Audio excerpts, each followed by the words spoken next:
Hi everybody, it's Sam here. Thank you for watching today. So I'm going to show you how to make an origami gift box. Now I first saw this on the Craft Label website, but it was when it was Trimcraft and it was early on last year. And I just thought it looked really nice. But if you want to check theirs out, I'll link theirs in the description box below. It's really nice and they do it in rainbow colours. But I thought I want to give it a go, and I'm actually going to make this as a Valentine's box. So I thought we've got that coming up in a few weeks. So I'm going to pull out the paper posies, which is the Dovecraft. So you will want a paper for this. Now I am using a heavier weight paper. Origami paper is obviously recommended because it's got all the folds and it's thin, so it can take that. However, this is 150 GSM and you can get away with it. So if you've got your paper posies or any papers, then that's great. You also want something that's single-sided, because not so much on this one because I've covered this, but on the lid you're going to see the white on the reverse.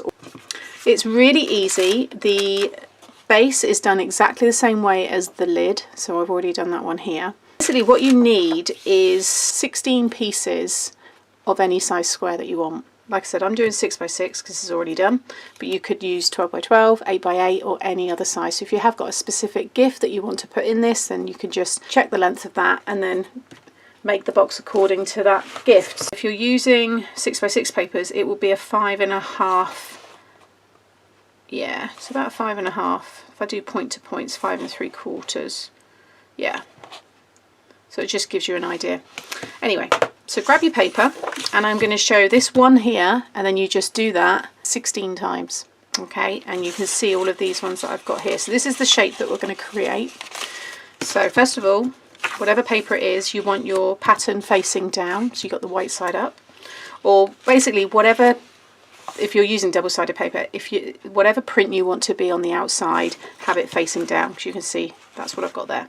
So on the diagonal, you're going to fold from point to point. So first of all, right up here, and I would say use a bone folder. It's going to really help you. If you don't have a bone folder, you can use a ruler, you can use a pen.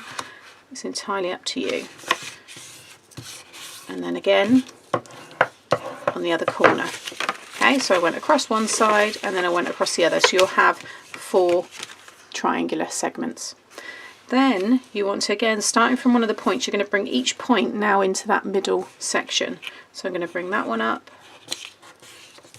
And the key with origami is to make sure all your points join up, that your lines are nice and crisp and they're straight.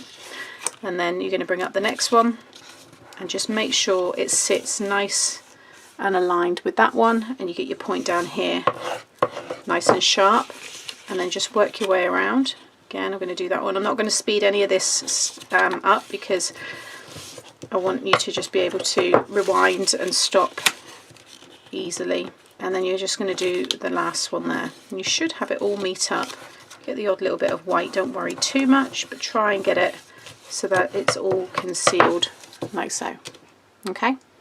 Then what you want to do is open up the top and the bottom. Also, I would recommend a non-directional paper for this. So if it's a floral print, that's great, because usually they're just in any orientation, or it doesn't matter if it's upside down.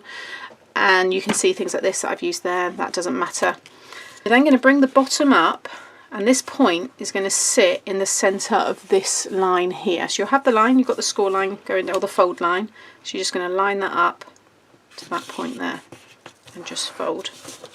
Then burnish it every time like so. Then you're going to bring it around so it's now in this orientation, and you're going to bring up this side here. What I like to do is put my thumb down on this kind of corner here to keep that down. You're going to pull this up, and this side here needs to line up with this here. So you can see I'm bringing it around and then I'm folding it down. Again, make sure you get a really nice point and it sits right next to it. So it's a bit of an odd fold. I'll just bring it up a bit so you can see what I've done there. So you're just bringing this outer side up so it runs next to this piece here. Okay. Then, so this is facing you, flip it over so that's now at the top, and then fold this in half. And it should all line up really nicely. And again, just burnish all of that. Now again, you've got a bit of a funny fold, which is why you don't really want to be going any heavier than 150 GSM, because this can just about take it.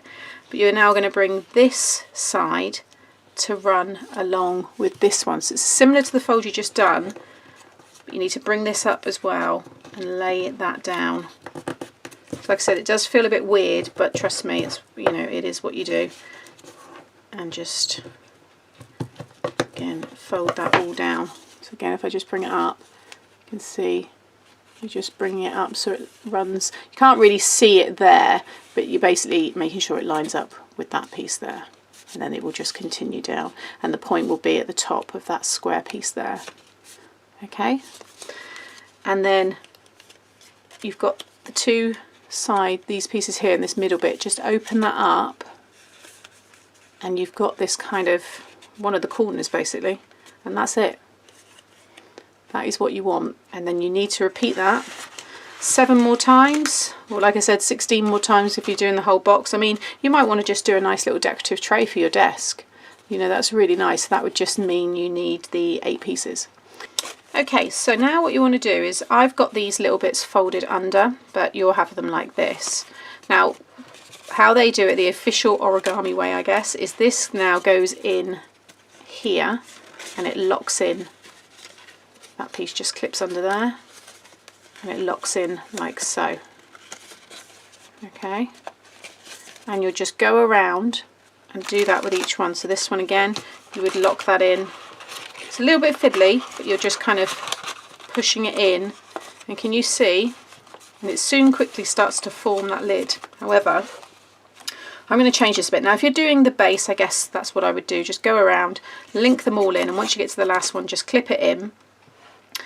And then what I did with the base one is I then cut away all this bulk, and I just punched a scallop circle there just to cover it, because I found for the base it's quite kind of bouncy, and they don't really talk about that in any of the videos that I watched, but I found that it was, maybe not so much if you're using origami paper, but maybe because this is obviously thicker that I found that. But I did cut away the bulk because you don't see it anyway. Okay, I want to do the top of this slightly differently. So what I'm going to do, and I'm going to use glue, because I just think I get, I don't know, I think because this is thicker card I get a better finish. These pieces here, I'm folding them all under, okay, and I'm just going to sit it on the top, and I'm going to glue that onto the top of this, okay.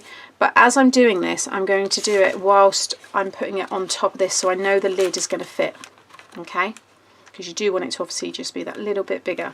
So I'm going to grab my, I'm going to use the quick grab glue, because I just think it's going to be a bit easier for this. Now, because I'm just sitting each one on top, what I am also going to do is just kind of pop some glue, you know, inside all of these kind of loose bits, so that everything can kind of stick down. And then I might even just pop a bit of glue on the back of that one and just fold that one under there. So okay, and then I'm going to pop one on there. It doesn't matter at this minute.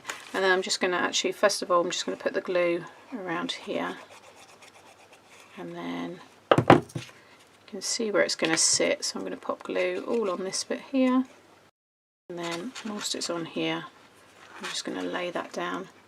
You're just following the same shape as the base. Now I'm going to get the next one, and then again I'm going to just add my glue over that same kind of area,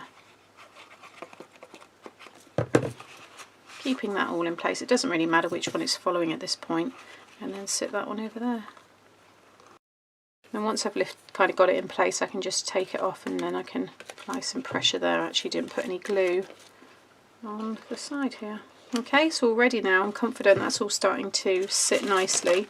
So I'm just going to keep working my way around doing the same thing.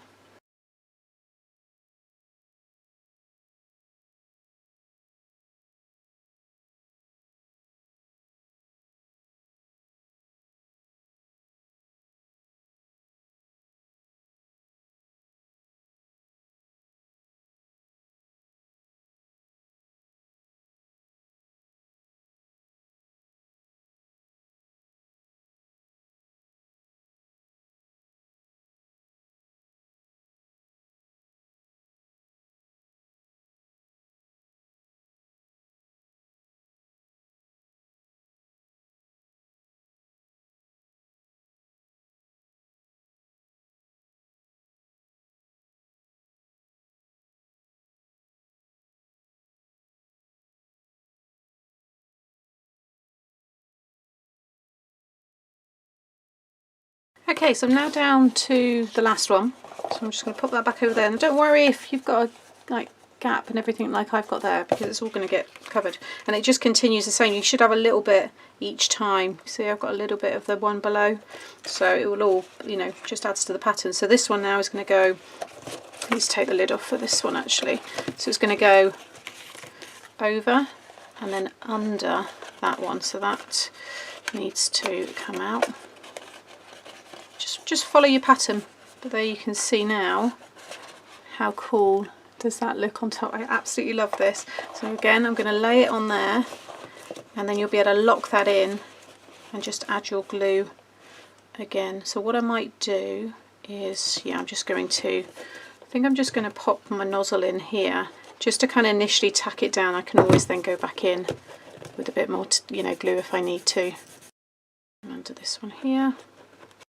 And just make sure you get a nice snug fit around the base, and then I'm just going to add a bit more under there. I can take this off now, and I'm going to show you how to add a couple of little finger pulls so you can pull the base off as well. And there you have a really nice piece of storage for your desk or a lovely gift box.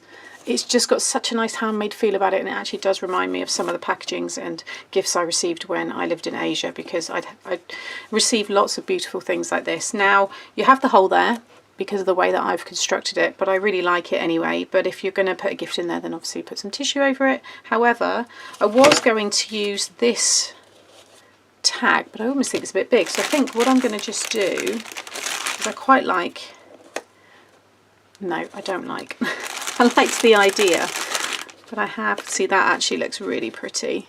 It's having that flower in the middle.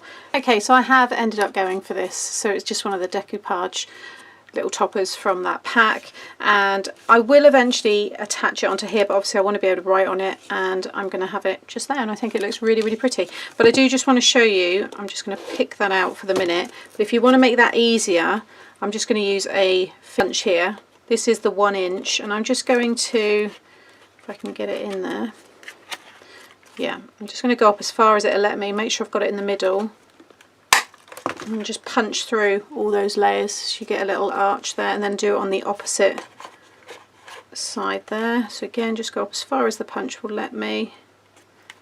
It's quite, I mean, not everyone's going to be able to do this.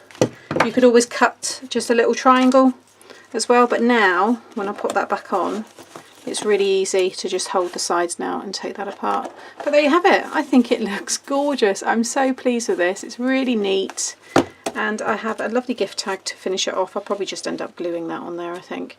But yeah, there you have it. So I hope you've enjoyed this one. Check out the Trimcraft one if you want to do like a nice rainbow effect as well, because that's really nice. And yeah, I look forward to seeing your versions over on our group. Thanks for watching, and I'll be back again soon. Bye.